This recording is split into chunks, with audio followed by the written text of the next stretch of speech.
Hey, I'm going to just give you a real quick camera overview. We are using three types of camera. We've got these Black Magic Ursa cameras. They're like a 4K broadcast quality camera.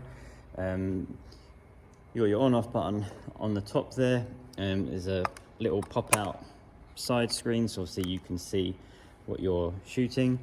On the screen, if your camera is live, it will come up red. If your camera is in program, it will come up green.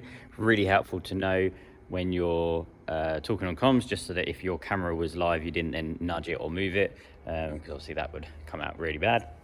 Obviously you are on comms with the person vision mixing all the time, so you would know that anyway.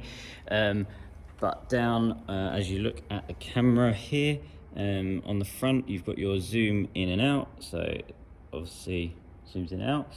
And then this front ring here, if you move it around, you'll see that changes the focus. So you'll see on the screen, the stuff that is in orange means it is in focus. If I take it out of focus, obviously you see it's all disappeared. It is no longer in focus. And then the only other thing to note is this ring here. This changes the f-stop. So what that does is you'll see on the screen, camera's really dark. The wider open it is, the more light it lets in. So that is that. In terms of the way it's all wired up, obviously you've got your power coming in, you've got your headphones here, which has got the microphone. If you press the middle button, you can talk to the other camera ops and to the person in the video booth. Your volume control, both your cables go in and out for the camera to be sending and receiving a signal. This is just a spare data cable for kind of just future proofing.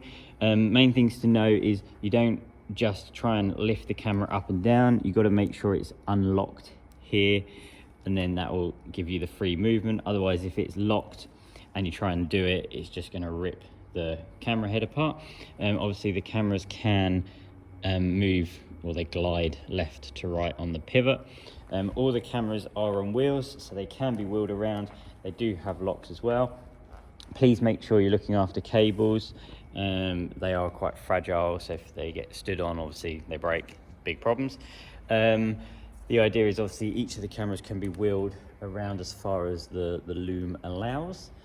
Please don't be, when you're turning the cameras, obviously they'll only go so far, so you do need to make sure that you've got the camera pivoted the right way on the camera stand. So that is our Blackmagic Ursa camera. We then have Blackmagic Studio camera. It's a little bit different. The camera is basically just this really thin body with a big screen, and then it's got like a DSLR lens on it at the moment. So slight difference is obviously you've got your zoom in and out, which obviously zooms in and out. The front ring is your focus. Again, if you hold down the focus, I believe, then it will show you in green what is in or out of focus at that time. Slight difference is you don't have the ring for changing the iris. So you'll see up here the iris is currently on f2.8.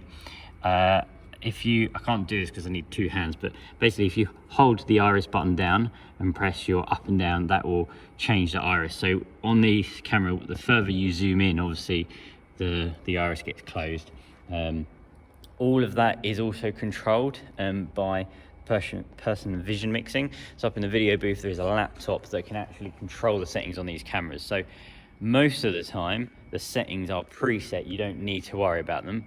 The reason I'm telling you is because when you're on comms, if you were live in a meeting and you needed to change it last minute, you kind of got a little bit of a heads up on what that is.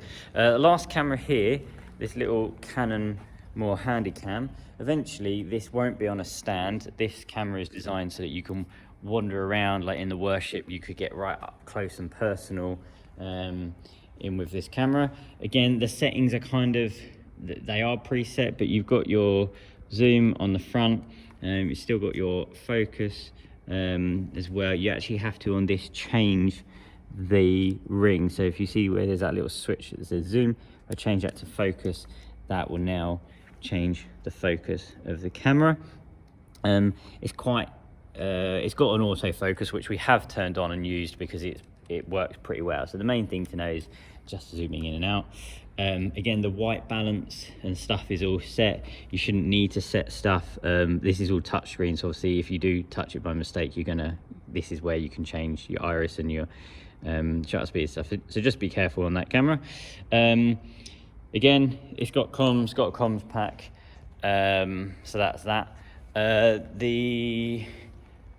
Currently we are still using a couple of the older JVC cameras.